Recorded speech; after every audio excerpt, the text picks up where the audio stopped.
Hello दोस्तों। आज से हम पढ़ेंगे कक्षा 10वीं मैथ, जिसमें हम मैथ एनसीईआरटी को पढ़ेंगे। इसमें अध्याय फर्स्ट दिया हुआ है यूक्लिड विभाजन द्वारा एचसीएफ या एलसीएम ज्ञात कीजिए।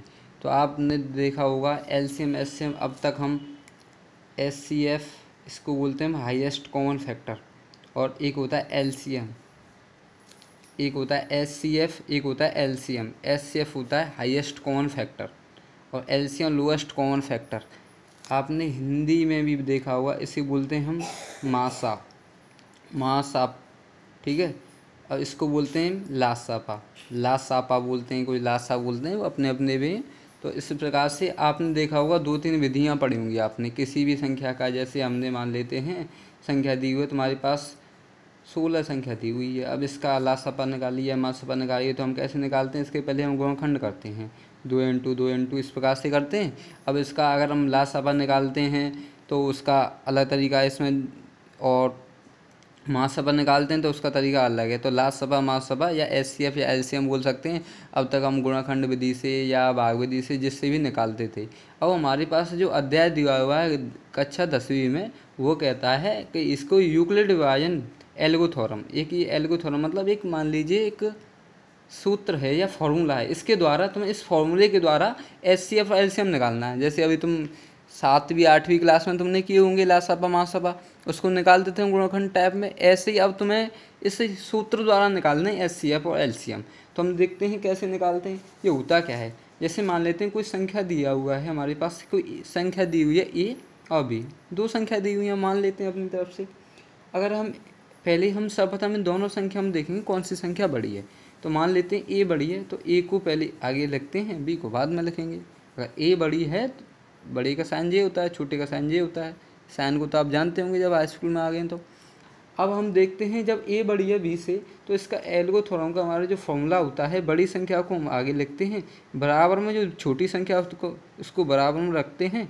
इसके बाद जो छोटी संख्या है, यानी जो छोटी संख्या है उससे भाग देते हैं पहली संख्या, जो बड़ी संख्या है उसमें भाग देते हैं। जो छोटी संख्या है उससे बड़ी संख्या हम भाग देते हैं। भाग देने के बाद जो भाजक आता है, भाजक जानते हो, भाग एक होता है भाज्य, एक भाजक, एक भागफल, एक शेषफल है। ये सब 7वीं 8वीं में आपने सीखा होगा। जो भाजक आता है, जो भाजक मतलब जो देने के बाद जो भाजक आता है, वो आता है आपका, मान लीजिए कुछ भी आता है तो उसको आप मान सकते हैं क्यू मानते हैं, चलो क्यू, उसको इनटू में करके लिखते हैं। इसके बाद जो शेषफल आता है, इसे रिमाइंडर बोलते हैं, उसे आर इस प्रकार से लिखते हैं। तो ये बनता है आपका फॉर्मूला है यूक्लिड विभाजन एल्गोथोरम का। देखते हैं दोबारा, ऐसे कोई संख्या दी हुई है ए और भी 2 संख्या दी हुई हैं, इनमें जो बड़ी संख्या है उसको पहले लिखेंगे। उसके बाद हम देखते हैं बड़ी संख्या है उसमें छोटी संख्या से भाग देते हैं। भाग देने के बाद जो भाजक आता है, जो आपका वो भागफल बोलते हैं उसे, वो आता है, उसका गुणा करते हैं। इसके बाद जो रिमाइंडर आता है उसे प्लस करते हैं। जैसे एक एग्जाम्पल लेके मैं तुम्हें बताऊं, जैसे मैंने मान लेते हैं 8,12 2 संख्याएँ ले ली हैं, 8,12 2 संख्याएँ ले ली हैं आपके लिए। अब 8,12 का मतलब क्या है, इसमें कौन संख्या बड़ी है? 12 बड़ी है। तो इस फॉर्मूले के अनुसार 12 और 8 ऐसे लिखेंगे हम इसको, 12 को 8 ऐसे लिखेंगे। अब 12 बड़ी है तो 12 बराबर लिख के 8 लिखेंगे। और मैंने क्या बताया था, छोटी संख्या की बड़ी संख्या में भाग दीजिए। अब भाग देना तो आपको आता होगा, नहीं आता तो बोर्ड मास सीखिए पहले, उसके बाद हाई स्कूल की इस वीडियो को देख। पहले देखिए, देखो 8 की अगर हम भाग देते हैं, 8 की भाग देंगे तो हमें पता है कि एक बार ही जाएगी, तो 2 बार दे सकता है कोई बंदा इसमें से। 8 एक 8, 12 में से 8 गए तो 4 बचते हैं, इसे रिमाइंडर बोलते हैं हम। क्या बोलते हैं? रिमाइंडर। एक होता है देखो भाजक, एक होता है भाज्य। जो भाज्य है, ये भाज्य है, ये भाजक है जिससे दिया जाता है। ये भागफल आ रहा है आपका, जो भागफल आ रहा है, और ये शेषफल होता है। अब हम बात करते हैं, जैसे रिमाइंडर आया आपका, शेषफल 4 आया, तो देखो 12 में हमने भाग दी है 8 से, तो जो तुमने भाग दी है तो ये शेषफल आया है, रिमाइंडर 1 आया है, और रिमाइंडर सॉरी जो भाजक आया आपका 1 आया भागफल, उसका गुणा करते हैं और प्लस करते हैं किसको? रिमाइंडर को। जो रिमाइंडर आया है, जैसे 4 आया रिमाइंडर, इसको हम प्लस करेंगे। तो ये आपका यूक्लिड विभाजन प्रमेय द्वारा हो गया। इसमें एक बात और है, इसको हम तब तक करते हैं जब तक हमारा जो शेषफल है वो शून्य नहीं आ जाए। अब इसमें देखो आगे, अब इसको हम अगर हम सॉल्व करें पूरा तो हम इसको कैसे करेंगे। अब देखो यहाँ तक हो गया। अब जाके बाद फिर दोबारा 8 और 4 लेते हैं, नए भाजक और नए शेषफल को लेते हैं। नया भाजक कौन है, 8। 8 और 4 में कौन बड़ी है, 8 ही बड़ी होगी। अब 4 की 8 में भाग दीजिए। अब ये तो मौजमा नहीं दे सकते तुम, 4 दूनी 8 होते हैं। अब तुम देखो 4 की भाग 8 में दीजिए, 4 की 8 में 2 बार जाएगी, 0 आ गया। कितनी बार जा रही है, 2 बार। तो हम इसके लिख सकते हैं 4 × 2 प्लस के 0, ठीक है, क्योंकि रिमाइंडर कितना आया तुम्हारा, शेष पर कितना है, 0। तो अब जो यहाँ अगर जिस टाइम यहाँ 0 आ गया तुम्हारा आंसर वही होता है। कौन सा आंसर होता है, जब तुम्हारा यहाँ 0 आ गया तो जो तुम जिससे लास्ट भाग देते हो वो होता है तुम्हारा आंसर। हम अब जैसे ही तुम एग्जाम्पल मैं तुमको करके बताऊंगा उसके हिसाब से तुम बता सकते हो कि कैसे। अब इसका अगर तुम आंसर बात करें तो 4 होगा। अगर SCF की अगर हम बात करें इनका, तो SCF इनका कितना होगा, 4 होगा तुम्हारा। 4 किस किस का होगा, 8 का और 12 का कितना होगा, 4 होगा, ठीक है। महासभा बोलते हैं, महासभा वैसे भी निकाल सकते हैं 8 12 का। मैं आपको एक विधि द्वारा निकाल के बता देता हूँ, वैसे वीडियो लंबी हो रही है पर लेकिन आपको बता देता हूँ। 8 का 2 × 2 × 2, 4 4 दूनी 8, इसका कितना होता है, 2 × 2 × 3, 3 दूनी 6, 6 दूनी 12। अब महासभा क्या होता है, जो मिलते हैं सिमिलियर उनको लेते हैं हम। कितना मिल रहा है देखो, इसमें 2 2, तो 2 × 2, अब कितना आ गया, 4। अब इस विधि द्वारा कितना भी आया हमारा, 4 आया ना इस विधि। देखो इसको आंसर बोलते हैं फिर हम, अगर हम ऐसे करके यहाँ 0 आ जाए तो जो निकलता है ऐसे आंसर बोलते हैं, ठीक है। तो ये 4 आ गया बस। अब हम देखते हैं कुछ क्वेश्चन की तरफ, देखते हैं इसके क्वेश्चन कैसे हैं, फिर इसके बारे में आपको मैं डिटेल में बताऊँगा। देखिए आपकी प्रश्नावली दी हुई है 1.1। तो इसमें प्रश्नावली 1 में दिया हुआ है पहला क्वेश्चन, निम्नलिखित संख्याओं का SCF ज्ञात कीजिए। SCF ज्ञात कीजिए, ज्ञात करने के लिए यूक्लिड विभाजन एल्गोथ्योरम का प्रयोग कीजिए। SCF मतलब महासभा ज्ञात करना है, तो मैंने यूक्लिड विभाजन एल्गोथ्योरम का प्रयोग करना है। अब देखते हैं यूक्लिड विभाजन एल्गोथ्योरम का हम प्रयोग कैसे करते हैं। देखो फर्स्ट हमने जैसे क्वेश्चन लेते हैं, फर्स्ट को सॉल्व करते हैं। 135 और 255 है, हम जानते हैं 135 और 255 में कौन बड़ी है। अब इस चीज़ को तो तुम बता ही सकते हो कौन बड़ी है। अब हमें पता है 225 ही बड़ी होगी, सॉरी 225 बड़ी होगी। तो 225 बड़ी होगी 135 से, 225 बड़ी होगी 135 से। पहले कौन सी लेते हैं, बड़ी संख्या को आगे रखते हैं। अब हम बराबर का साइन लगाएंगे, 225 बराबर 135, ठीक है। अब जो संख्या है दूसरी, उस संख्या की पहली संख्या हम भाग देंगे, दूसरी संख्या की पहली संख्या हम भाग देंगे, ठीक है। दूसरी संख्या की पहली संख्या हम भाग देंगे। या आप इसके बाद आप एक स्टेप और लिख सकते हैं, मैं भूल गया हूँ लिखना। देखिए आप यहाँ लिख सकते हैं, इसलिए हम 225 बड़ी है 135 से, इसलिए हम 225 और 135 पर यूक्लिड प्रमेय लगाते हैं। कौन सी, यूक्लिड प्रमेय लगाते हैं। प्रमेय क्या बोलते हैं, या प्रमेय कोई बात नहीं है, लगाते हैं, ठीक है। हम इसको हिंदी लिख सकते हैं, अगर आप चाहें तो शॉर्ट में कर सकते हैं, लेकिन हिंदी लिखना बेहतर रहेगा, बहुत अच्छा रहेगा आप हिंदी लिखते जाएं, क्योंकि आप नंबर कर सकते हैं इसमें यूपी बोर्ड में अगर आप हिंदी नहीं लिखेंगे तो। इसलिए हम 225 और 135 पर यूक्लिड प्रमेय का लगाते हैं। देखिए 225 135 में 225 बड़ी है बराबर 135। अब इसका मतलब क्या, 135 की 225 में भाग दीजिए। अब भाग देना तो तुम्हें आता ही होगा, हम इसको आपको बार बार भाग देकर नहीं बताऊँगा, ये तो आपको सीखना पड़ेगा। अब 135 की हम अगर 225 हम अगर हम भाग देते हैं तो हमें पता है 135 दूनी करेंगे तो ज़्यादा निकल जाएगा, क्योंकि 100 का मतलब 200 हो गया और 35 दूनी 70, 270 मतलब इतना एवरेज निकाल सकते हैं आप। तो लेकिन हम एक बार ही भाग दे सकते हैं इसमें। अब एक बार तुम अगर इसमें भाग दोगे तो देखो 5 में से 5 जाएगा 0, 2 में से 3 जा नहीं सकता, 12 एक हासिल लेंगे इससे, 12 हो जाएगा। 12 में से हम 3 घटाएंगे तो तुम्हें पता 9 बचेगा तुम्हारा। 12 से 3 घटाने पर कितना बचेगा, 9। यहाँ से एक हासिल गई, एक में गई 0। अब ये आ रहा है तुम्हारा 135 की अगर 225 में भाग देते हैं तो 1 आता है तुम्हारा जो भाजक है, और 90 आता है तुम्हारा क्या, शेषफल। अब इसको हम क्या करते हैं, मैंने आपको बताया था, थोड़ा स्टेप इधर लिख लेता हूँ मैं इसको। 225 बराबर लिखते हैं 135, ठीक है। अब इसमें गुणा किसका लिखते हैं, गुणा करके किस चीज़ को लिखेंगे, जो तुमने निकाला है, क्या निकाला है तुमने, जो भाजक है वो निकाला है, एक निकाला ना, तो एक को लिखते हैं और शेषफल को क्या करते हैं हम प्लस करते हैं, शेषफल को प्लस कर दिया।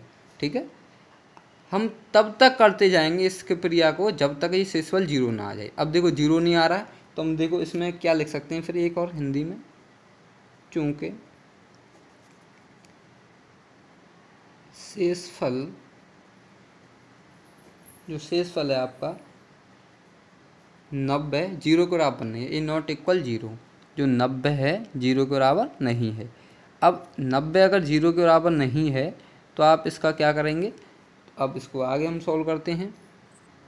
अब इसमें इसलिए हम भाजक 135 और शेषफल, देखो भाजक कितना है 135 और शेषफल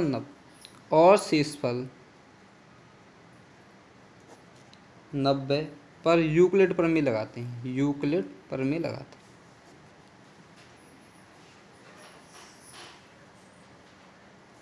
मैंने आपको बताया था इस प्रकार कर लिया। अब जी यहाँ अगर जीरो नहीं आए तो फिर हम क्या करते हैं आगे, फिर इसको लेंगे लेंगे। ठीक है, अब देखो 135 को उठाइए, 135 बराबर 90।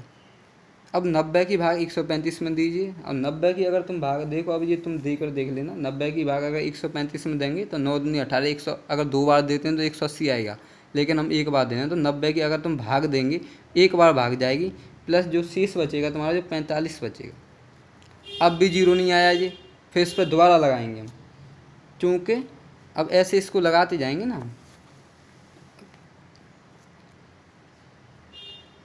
क्योंकि जो शेषफल है आपका, शेषफल 45 is not equal zero, zero नहीं है, इसलिए हम क्या करेंगे।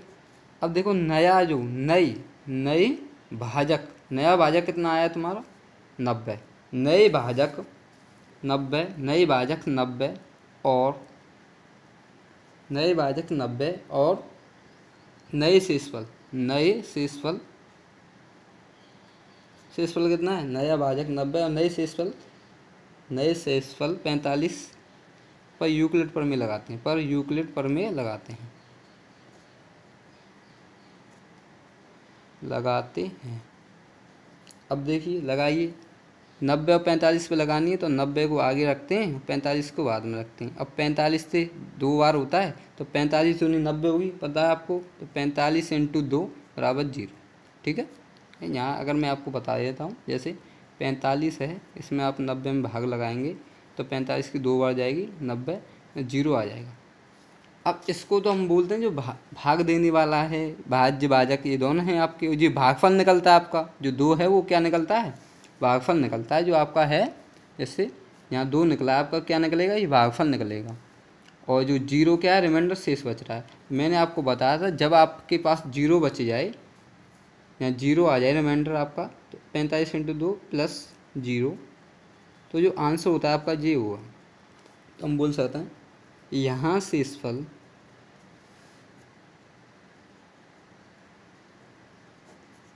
कितना आ गया, जीरो आ गया है,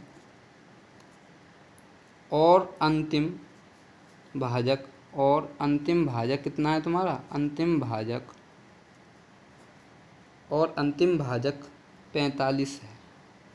ठीक है, तो इसका HCF की अगर हम बात करते हैं तो HCF कि 225 का निकाला था हमने और 135 का निकाला था, जो कि 45 हो।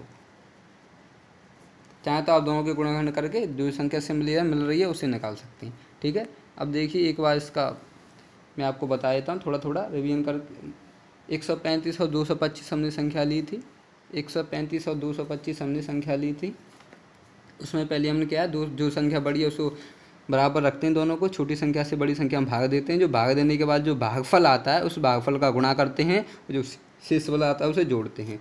इसके बाद फिर अगर यहाँ शेषफल जीरो नहीं आए तो फिर इसको दोबारा यूक्लिड विभाजन प्रमेय लगाते हैं। 135 और 90 बचा, 135 और 90 पे लगाएंगे। फिर अब इन पर लगाने के बाद 135 और 90 पे जब तक लगाएंगे जब तक यहाँ जीरो नहीं आए। 135 अगर 90 पे अगर हम लगाते हैं तो हमारा निकल के आता है तुम्हारा 90 में अगर हम भाग देते हैं 135 तो एक बार जाती है, फिर 90 और 45 निकल के आती है हमारी, तो 90 और 45 पे फिर दोबारा लगाएंगे 90 45 पे, फिर इसके बाद हमारा जीरो आ जाता है रिमाइंडर, फिर हम इसमें नहीं लगाते हैं, यही आंसर हो जाता है। जो तुम्हारा जो जीरो आ जाए तो ये जो होता है यही आंसर होता है, तुम्हारा जो नया भाजक होता है वही आंसर होता है। अब हम अगले क्वेश्चन की तरफ देखते हैं। सवाल नंबर दिया हुआ, क्या दिया हुआ है, 196 और 38 या 220। अब इसमें बड़ी संख्या आपको पता ही है कौन सी है, 38 या 220। 38 या 220, 196 छोटी है। मैंने आपको बताया था 38 या 220 बराबर करो 196। अब 196 की 38 या 220 में भाग देते हैं। अब यहाँ पे हम भूल सकते हैं, इसलिए हम फिर भी भूल गया दूसरे, इसलिए हम 38,220 और कितने पे 196 पर यूक्लिड विभाजन प्रमेय लगाते हैं। यूक्लिड विभाजन प्रमेय लगाते हैं कितने पे, 38 या 220 और 196 पर। देखो भाग देना तुम जानते होंगे प्रॉपर, और मैं एक बात दे के आपको बता देता हूँ। 196 की भाग देनी है 38 या 220 में, ठीक है। अब देखिए 38 या 220 है, यहाँ 19 है, 19 दूनी 38, उसमें आपको पता है 196 382। अगर हम इसमें अगर 2 की भाग देंगे तो 382 से ज़्यादा निकल जाएगा, इसलिए हम एक बार देते हैं इसमें भाग। कितनी बार देते हैं, एक बार। अगर एक बार भाग देंगे तो इसका गुणा करने पे 196 आएगा, इसको घटाओ, घटाने पे आएगा 2 निकाल 186, 2 उतार लेते हैं 1862। अब 1862 में 196 की भाग देते हैं। अब 196 के 1862 में अगर हम भाग देंगे तो ये जाएगी तुम्हारी 9 बार। 9 बार भाग देने के बाद आएगा हमारा 1764। 1764 में घटाने पे आएगा तुम्हारा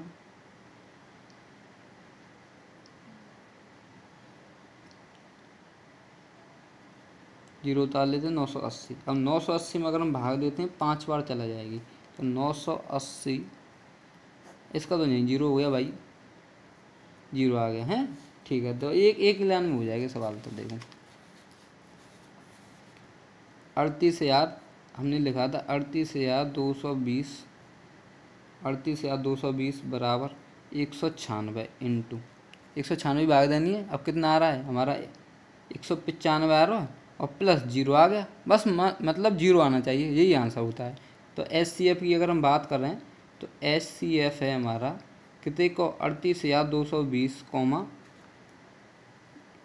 कितनी संख्या थी और 196, और SCF आ जाएगा हमारा निकल के कितना 196 आ जाएगा इसका। 38,220 और 196 का SCF आएगा 196, ठीक है। अब देखो एक अगला क्वेश्चन देखते हैं हम। हमारे पास दिया हुआ है 867 और 255। इन दोनों में कौन संख्या बड़ी है, आपको पता है 867 बड़ी होगी 255 से। जब 867 बड़ी है 255 से, तो हमें इसलिए हम किस पर लगाएंगे, 867 और 255 पर यूक्लिड विभाजन प्रमेय लगाते हैं। यूक्लिड विभाजन प्रमेय लगाते हैं, प्रमेय का लगाते हैं, ओके। अब देखिए कैसे लगाएंगे। अब यूक्लिड विभाजन प्रमेय का अगर लगाते हैं हम, तो 867 और 225 है। अब इसमें 255 है, तो बराबर का कीजिए पहले 255। अब 255 का आप भाग दीजिए इसमें, तो इसकी भाग जाएगी 3 बार। 3 बार भाग जाने पर जो शेषफल बचता है तुम्हारा 102 बचेगा। अब तुम अपने आप देख लेना, चूँकि शेषफल है आपका, शेषफल कितना है आपका 102, जो शेषफल है आपका, देखिए जो शेषफल है आपका 867 में अगर हम 255 की भाग देते हैं 3 बार, तो 102 शेष बच रहा है। अगर यहाँ 0 हो जाता है तो हमारा आंसर 255 यही हो जाता है, लेकिन ये 0 नहीं है, तो हम लिखेंगे चूँकि शेषफल 102 इज नॉट इक्वल 0, इसलिए हम भाजक 255 और 102 पे 102 शेषफल पर क्या लगाते हैं, यूक्लिड प्रमेय लगाएंगे। तो अब आप लगाइए 867 पर, सॉरी 867 नहीं 255 है, 255 और 102 पर लगानी है। अब 102 में अगर हम 2 का 102 की अगर हम भाग देते हैं 255 में तो इसका आएगा 2 बार जाएगी, 51 शेष बचेगा। अब 51 शेष फिर भी यही, चूँकि 51 है, 51 इज नॉट इक्वल 0। भाई 102 की अगर हम इतने में भाग देंगे 255 में, तो 102 की अगर तुम भाग देते हैं 255 में तो तुम्हारा 51 शेष बचता 2 बार जाती है। अब 51 0 के बराबर तो नहीं है, फिर इस पर अब इन दोनों में लगाएंगे यूक्लिड प्रमेय। अब देखिए 51 0 के बराबर नहीं है, इसलिए हम चूँकि 51 नॉट इक्वल 0, इसलिए हम नए भाजक 102 और 51 पर क्या लगाते हैं, यूक्लिड प्रमेय लगाते हैं। अब लगाइए 102 और 51 पर, तो 102 में अगर तुम भाग दोगे 51 की तो तुम्हारी कितनी बार जाएगी, 2 बार जाएगी और 0 शेष बचेगा। ठीक है, कितनी बार जाएगी, 2 बार और 0 शेष बचेगा। अब यहाँ 0 आ गया तो यही आपका आंसर हो जाएगा। तो हम इसको लिख सकते हैं यहाँ शेषफल, यहाँ शेषफल 0 आ गया है, 0 आ गया है। इस स्थिति में क्या होगा आपका, इस स्थिति में भाजक है आपका, जो भाजक है आपका 51 है। भाजक कितना है, 51 है। तो आपका आंसर अगर हम एचसीएफ की बात करते हैं, एचसीएफ कितना हो जाएगा, कितने का निकाला था हमने, 867 और 255 का 51 आंसर हो जाएगा इसका। देखिए दोस्तों, अब आपको यहाँ से आगे के क्वेश्चन अगली वीडियो में मिलेंगे। तब तक के लिए आपको अगर कोई भी डाउट है, कोई दिक्कत है, तो आप कमेंट बॉक्स में हमें बता सकते हैं। आप चैनल को सब्सक्राइब करें, लाइक करें, शेयर करें। आपके लिए धन्यवाद।